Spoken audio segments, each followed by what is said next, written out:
Hello दोस्तों, आपका स्वागत है एक और नॉलेजेबल इंटरेस्टिंग वीडियो में। आज इस वीडियो में हम एक बहुत इंटरेस्टिंग टॉपिक के बारे में बात करने वाले हैं। हाँ जी, आज का इस वीडियो का हमारा टॉपिक है taxation of transfer of property between firms and partners. हाँ जी, अभी फाइनेंस एक्ट 2021 में जो है वो एक अमेंडमेंट आई थी और कुछ इंटरेस्टिंग सेक्शंस जो है वो इंसर्ट किए गए थे फाइनेंस एक्ट 2021 में। उन्हीं इंपॉर्टेंट सेक्शंस के बारे में आज इस वीडियो में हम बात करने वाले हैं कि एक पार्टनरशिप फर्म जब रिकॉन्स्टिट्यूट होगी और जब वो पार्टनरशिप फर्म अपनी एसेट्स पार्टनर को ट्रांसफ़र करेगी तब किस तरीके से जो है वो टैक्सेशन होने वाली है, क्या क्या चीज़ें हमें ध्यान में रखनी है। कैपिटल गेन जो है वो किसके हैंड्स में टैक्सेबल होगा, फर्म के हैंड्स में टैक्सेबल होगा या फिर पार्टनर के हैंड्स में टैक्सेबल होगा। स्टॉक एंड ट्रेड ट्रांसफ़र होता है तो क्या होगा। कुछ इंटरेस्टिंग सेक्शंस है फाइनेंस एक्ट 2021 में नए आए हैं और कुछ अमेंडमेंट्स भी आए हैं और कुछ सब्स्टिट्यूशन भी हुआ है सेक्शंस में। तो साहब ये वीडियो इम्पॉर्टेंट है स्पेशली प्रोफेशनल्स के लिए जो पार्टनरशिप फर्म की टैक्सेशन में डील करते हैं, owners of the partnership firm के लिए, पार्टनर्स के लिए जो कुछ ट्रांसफ़र ऑफ एसेट्स करने की प्लानिंग कर रहे हैं, पार्टनरशिप फर्म से कुछ लेने की प्लानिंग कर रहे हैं, कैपिटल एसेट या फिर स्टॉक इन ट्रेड। ये वीडियो स्टूडेंट्स के लिए भी इम्पॉर्टेंट है जो अपने CA, CS या CMA एग्ज़ाम्स की प्रिपरेशन कर रहे हैं और इनकम टैक्स में कुछ बेहतर करना चाहते हैं। तो ये अमेंडमेंट उनके एग्जामिनेशन पॉइंट ऑफ व्यू से भी इम्पॉर्टेंट है। तो आइए शुरू करते हैं taxation of transfer of property between firms and partners. हाँ जी, need for amendment in finance act 2021। हाँ जी, फाइनेंस एक्ट 2021 में जो है वो हमें ज़रूरत लगी कि अब हमें अमेंडमेंट करने चाहिए। बहुत सारे डिस्प्यूट रेज हो रहे थे एग्जिस्टिंग प्रोविजंस के, because existing provisions were not sufficient to deal with the situation, to deal with the problem that keeps on arising again and again in case of reconstitution of partnership firms. हाँ जी, तो finance act 2021 में क्या क्या किया गया। सबसे पहले तो एक जो है दो नए सेक्शन इंसर्ट किए गए। एक तो सेक्शन 9B, इसके बारे में हम डिटेल डिस्कशन करने वाले हैं। उसके बाद सेक्शन 48(3) भी नया इंसर्ट किया गया है। डिटेल में पूरी बात करेंगे कि क्यों इंसर्ट किए गए, सेक्शन क्या कहता है, कौन सा डिस्प्यूट जो है वो सेक्शन एड्रेस कर रहा है इस केस में, एंड सब्सटीट्यूटिंग सेक्शन 45 सबसेक्शन 4 को सब्सटीट्यूट किया गया। एप्लीकेबिलिटी है फ्रॉम असेसमेंट ईयर 2021-22 से जो है वो ये सारे अमेंडमेंट्स एप्लीकेबल हो गए हैं, क्योंकि फाइनेंस एक्ट 2021 में जो है ये अमेंडमेंट और इंसर्शन ऑफ न्यू सेक्शंस लाए गए हैं। तो देखते हैं क्यों ज़रूरत पड़ी हमें अमेंडमेंट की, specially with respect to taxation of partnership firm. There has been a long drawn dispute. साहब बहुत लंबी लड़ाई चल रही थी, क्योंकि जो एग्जिस्टिंग एक्ट्स में जो एग्जिस्टिंग प्रोविजंस हैं, एग्जिस्टिंग सेक्शंस हैं, वो स्पेसिफिकली सिचुएशन को डील नहीं कर पा रहे हैं। सेक्शन प्रॉपरली लैंग्वेज्ड नहीं है, प्रॉपरली वर्डेड नहीं है और उसकी इंटरप्रिटेशन जो है उस पर बड़ा डिस्प्यूट रेज होता है, specially on taxation of capital gain under section 45(4). कुछ डिस्प्यूट जो है वो इस तरीके के हैं, whether the expression dissolution of the firm और otherwise as mentioned in section 45(4) includes reconstitution also. ये सबसे बड़ा डिस्प्यूटेड पॉइंट रहा है, specially in case of partnership firm के साथ। जो वर्ड है डिसोल्यूशन का, डिसोल्यूशन पे तो लॉ में प्रोविजंस हैं कि साहब जब फर्म डिसॉल्व होगी, फर्म डिसॉल्व होकर जब कैपिटल एसेट्स पार्टनर को देगी तो वहाँ पे कैपिटल गेन लगेगा। This provision was there in the act already. But यहाँ पे सवाल ये आता था कि क्या डिसोल्यूशन जो है, कि क्या dissolution of partnership firm, the word dissolution जो है, क्या उसमें रिकॉन्स्टिट्यूशन इंक्लूडेड है या नहीं है। इट वाज अ डिस्प्यूट जिसको फाइनेंस एक्ट 2021 में जो है वो प्रॉपरली एड्रेस किया गया। उसके बाद नेक्स्ट डिस्प्यूट जिसको फाइनेंस एक्ट 2021 में एड्रेस किया गया, whether the provision would be applicable in case where assets are revalued और self generated assets are recorded in the books and the payment made to partner is in excess of capital contribution. हाँ जी, इस issue को भी जो है address किया गया फाइनेंस एक्ट 2021 की अमेंडमेंट में कि साहब अगर कोई रीवैल्यूएशन होता है एसेट्स का तब क्या करेंगे, तब कैसे किस तरीके से कैपिटल गेन जो है वो अट्रैक्ट होगा।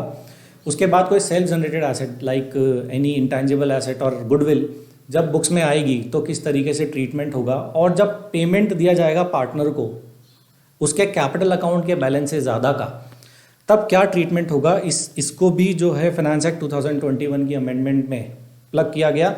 नेक्स्ट डिस्प्यूट जो एड्रेस किया गया, whether money paid to partner would be taxable in the hands of the firm under section 45(4). ये भी एक बहुत बड़ा डिस्प्यूट था कि साहब जो जो पैसा पार्टनरशिप फर्म पार्टनर को देगी या फिर कोई कैपिटल एसेट देगी या फिर स्टॉक इन ट्रेड देगी, जब भी रिकॉन्स्टिट्यूशन होगा या डिसोल्यूशन होगा, तो क्या वो कैपिटल गेन फर्म्स के हैंड में टैक्सेबल होगा अंडर सेक्शन 45 सबसेक्शन 4। इस डिस्प्यूट को भी जो है अमेंडमेंट ने बहुत अच्छे से एड्रेस करके रिजॉल्व किया है।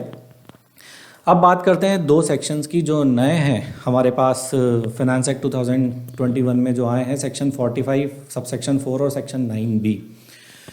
क्या कहते हैं, कुछ इंपॉर्टेंट टर्म्स के लिए जो है वो बात कर लेते हैं कि किन पर एप्लीकेबल है, कौन वो स्पेसिफाइड एंटिटीज़ हैं जिन पर ये सेक्शंस एप्लीकेबल होने हैं। अभी हम बात कर रहे हैं स्पेसिफाइड एंटिटीज़ की। स्पेसिफाइड एंटिटी का मतलब क्या है, एक तो फर्म, यहाँ पे फर्म का मतलब है पार्टनरशिप फर्म, यहाँ पे LLP भी इंक्लूडेड है। ये जितने भी प्रोविजंस जिसकी हम बात करने वाले हैं इस वीडियो में, ये सारे provisions as equal as LLP पर भी एप्लीकेबल हो रहे हैं।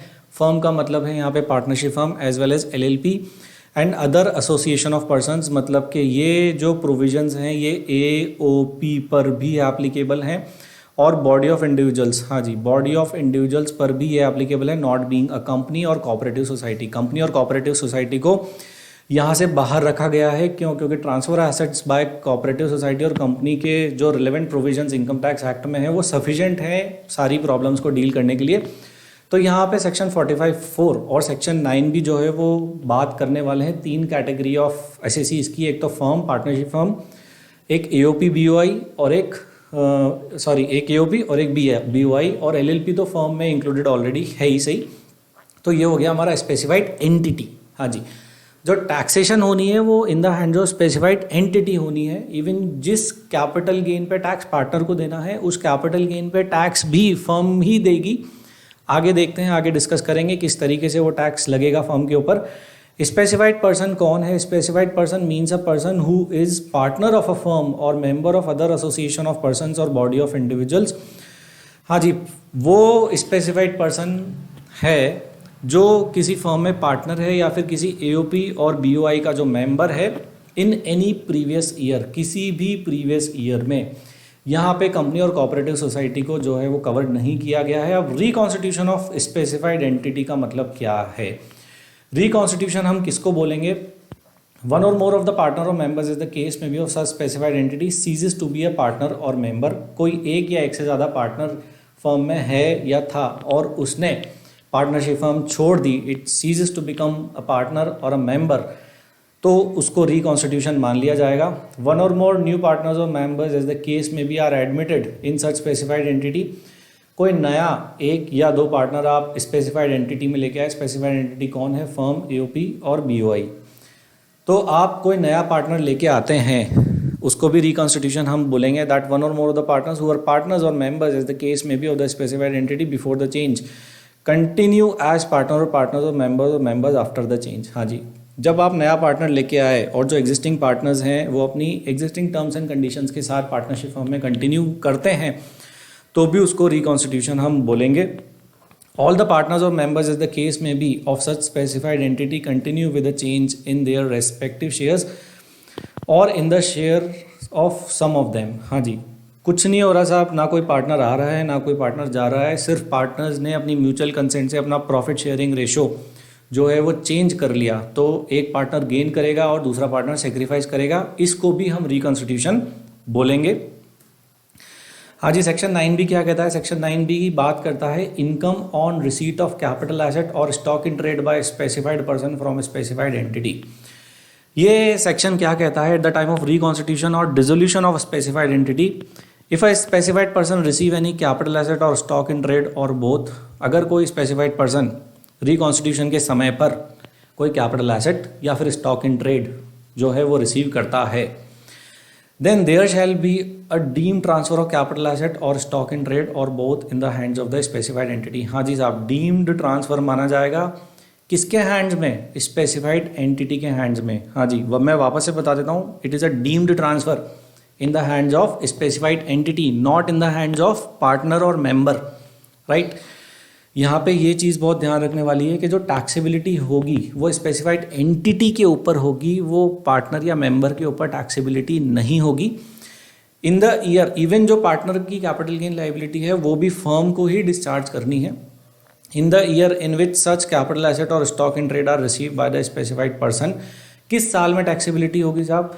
जिस साल में एसेट जो है वो रिसीव करेगा पार्टनर या मेंबर। हाँ जी, उस साल में नहीं जिस साल में रिकॉन्स्टिट्यूशन होगा। टैक्सेबिलिटी जो है उस साल में होगी जिस साल में पार्टनर जो है वो कैपिटल एसेट रिसीव कर लेगा पार्टनरशिप फर्म से। Fair market value of the capital asset और stock in trade shall be deemed to be the full value of consideration received और एक्रूड। हाँ जी, तो जिस दिन ट्रांसफ़र होगा उस दिन की फेयर मार्केट वैल्यू जो है वो कैलकुलेट कर लेनी है। वो फेयर मार्केट वैल्यू जो है वो कंसिडर कर ली जाएगी on the date of the transfer of capital asset और स्टॉक इन ट्रेड, और उस फेयर मार्केट वैल्यू को ही फुल वैल्यू ऑफ कंसिडरेशन जो है वो हम मान लेंगे कैपिटल गेन की कैलकुलेशन के लिए। Shall be taxable under the head capital gain और profits and gains of business और profession in accordance with the provision of the act. हाँ जी, उसके बाद टैक्सेबिलिटी होगी एज पर कैपिटल गेन और profits and gains of business and profession. Capital gain की taxability कब होगी? जब कैपिटल गेन में कोई कैपिटल एसेट जो है वो ट्रांसफ़र होगी। और प्रॉफिट्स एंड गेन्स के हेड में टैक्सेबिलिटी कब होगी? जब कोई stock in trade entity partner को ट्रांसफ़र करेगी। कैपिटल एसेट के केस में कैपिटल गेन और स्टॉक के केस में साहब जो है वो profit and gains of business and profession के हेड में जो है वो टैक्सेबिलिटी हो जाएगी। हाँ जी, अब नेक्स्ट बात करते हैं that the said transfer will be taxable in which year, किस साल में। अभी हमने बात की कि साहब ये टैक्सेबिलिटी जो है ट्रांसफ़र की उस साल में अट्रैक्ट होगी, टैक्सेबल उस साल में होगी जिस साल में पार्टनर या मेंबर ने कैपिटल एसेट या स्टॉक इन ट्रेड रिसीव कर लिया है पार्टनरशिप फर्म से। उस साल में टैक्सेबिलिटी हो जाएगी। जिस साल में रिकॉन्स्टिट्यूशन हुआ है उस साल में टैक्सेबिलिटी नहीं होगी, इस बात का ध्यान रखें। This is very important part of this discussion. हाँ जी, अब सेक्शन 45(4) क्या कहता है कि साहब कैपिटल गेन आपको कैलकुलेट करना है। कैपिटल गेन कैसे कैलकुलेट करना है? कैपिटल गेन कैलकुलेट होगा इस फॉर्मूले से, A is equal to B plus C minus D. हाँ जी, ए क्या कहता है? ए जो रिजल्ट आएगा हमारे पास, रिजल्ट क्या आएगा? Income chargeable to income tax under the head capital gain. मतलब आपको कैपिटल गेन जो है वो कैलकुलेट कर लेने हैं कि कैपिटल गेन कैसे कैलकुलेट होंगे। उसका तरीका है B plus C minus D. अभी बी क्या है? B is the value of money receive by the specified person from the specified entity on the date of such receipt.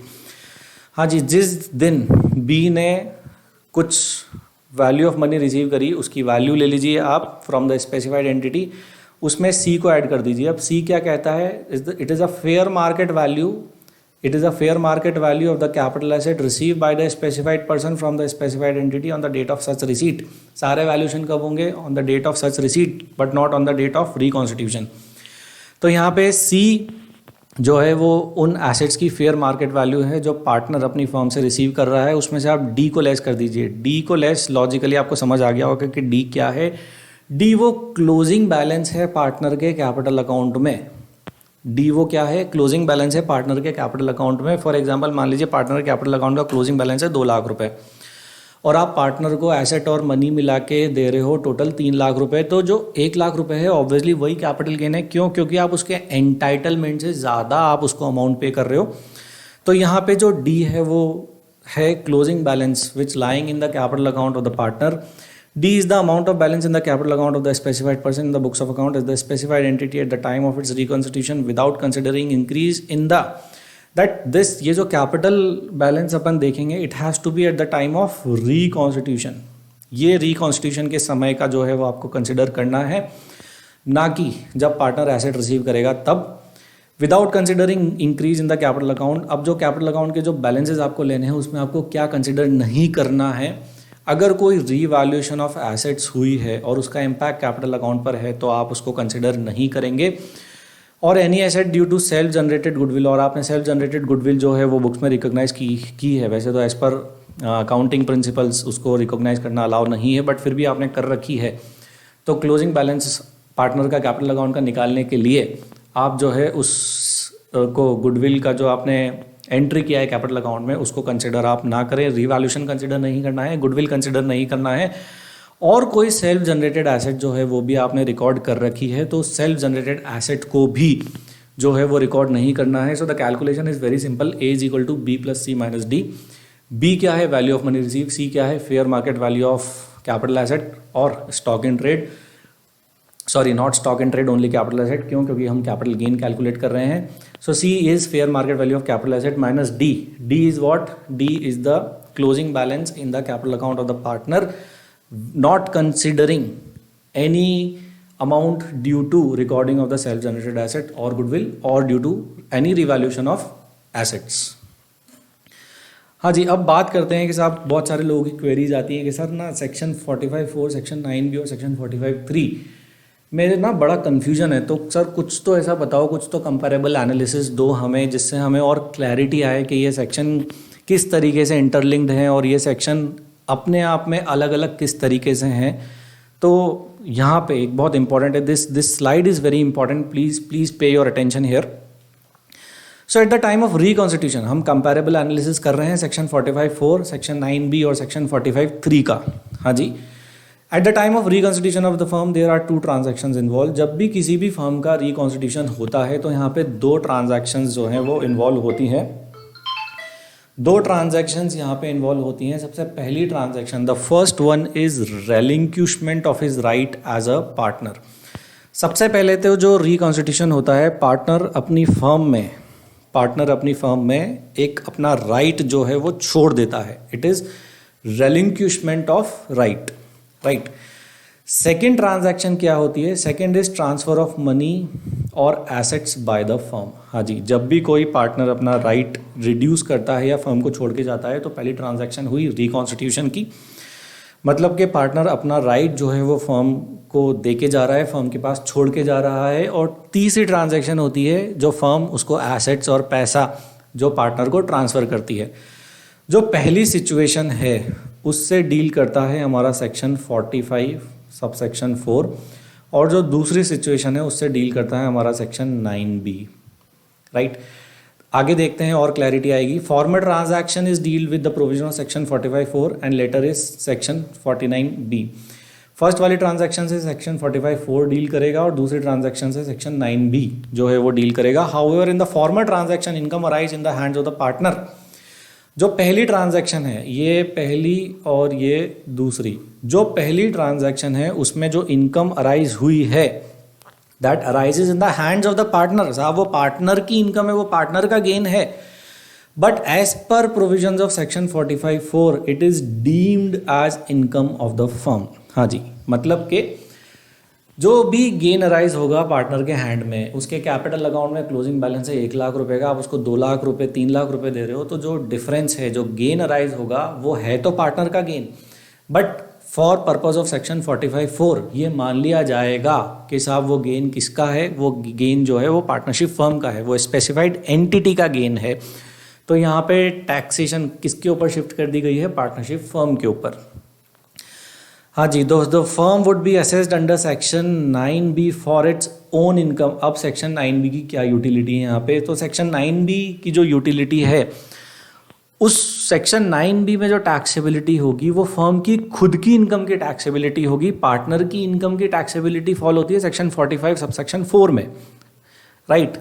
Do not get confuse, समझने की कोशिश करोगे तो समझ में आ जाएगा। सेक्शन 45(4) में पार्टनर के ऊपर जो गेन अराइज हो रहा है, राइट, उसकी टैक्सेबिलिटी डीम्ड ट्रांसफर मानते हुए किसके ऊपर शिफ्ट हुई है? फर्म के ऊपर, पार्टनरशिप फर्म के ऊपर, स्पेसिफाइड एंटिटी के ऊपर। सेक्शन 9(b) क्या कहता है? सेक्शन 9(b) जो है वहाँ पे सेक्शन 9(b) में जो पार्टनरशिप फर्म की एक्चुअल लाइबिलिटी, जो गेन पार्टनरशिप फर्म के ऊपर अराइज हो रहा है, वो लाइबिलिटी फॉल होगी सेक्शन 9(b) में। और सेक्शन 9(b) के अकॉर्डिंग जो है उसमें गेन कैलकुलेट होके उस पर फर्म को टैक्स देना है। फर्म मतलब 2 बार टैक्स पे करेगी, एक तो कैपिटल गेन जो अराइज होगा पार्टनर के हैंड्स में उस पर, और खुद के हैंड्स में तो पार्टनरशिप फर्म को जो है वो कैपिटल गेन पे टैक्स पे करना ही है। वो पार्टनरशिप फर्म और पार्टनर के बीच की म्यूचुअल अंडरस्टैंडिंग है कि वो वाला कैपिटल गेन जो पार्टनरशिप फर्म पे कर रही है पार्टनर से, या तो वो उसके कैपिटल अकाउंट में डेबिट कर दे, या फिर वो पार्टनर और पार्टनरशिप फर्म उसको म्यूचुअली कैसे एडजस्ट करते हैं वो उनका इंटरनल मैटर है, बट लाइबिलिटी जो है वो फर्म्स के हैंड में फिक्स की गई है।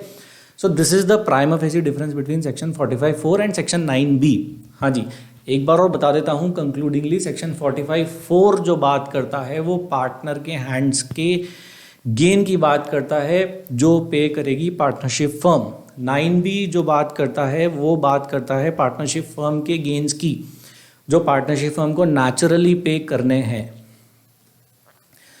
हाँ जी, further in the case of reconstitution of firm double taxability will arise due to section 9B and second under section 45(4). तो यहाँ पे आपको ऐसा लग रहा होगा सर पार्टनरशिप फर्म के ऊपर तो जो है वो डबल टैक्सेशन अट्रैक्ट हो रही है।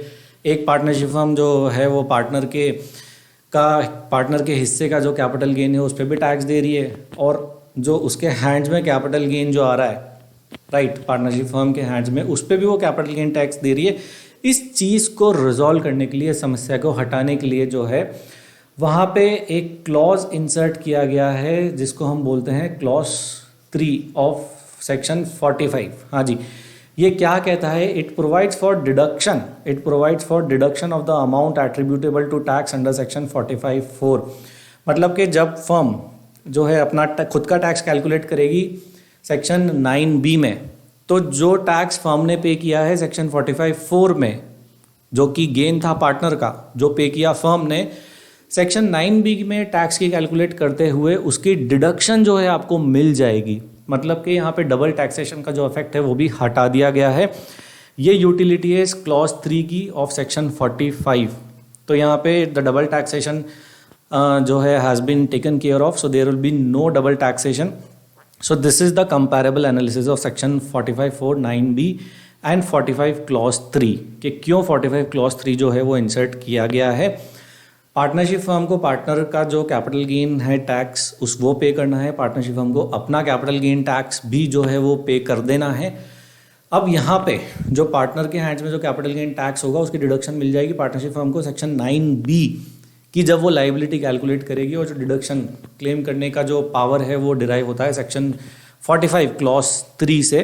तो यहाँ पे इस एनालिसिस से एक चीज़ तो हमारे पास क्लियर है कि पार्टनरशिप फर्म जब भी ये कैलकुलेशंस करेगी तो सबसे पहले पार्टनर के हैंड्स का जो टैक्स है वो कैलकुलेट होगा, उसके बाद फर्म के हैंड्स का जो टैक्स है वो कैलकुलेट होगा। It can not be vice versa.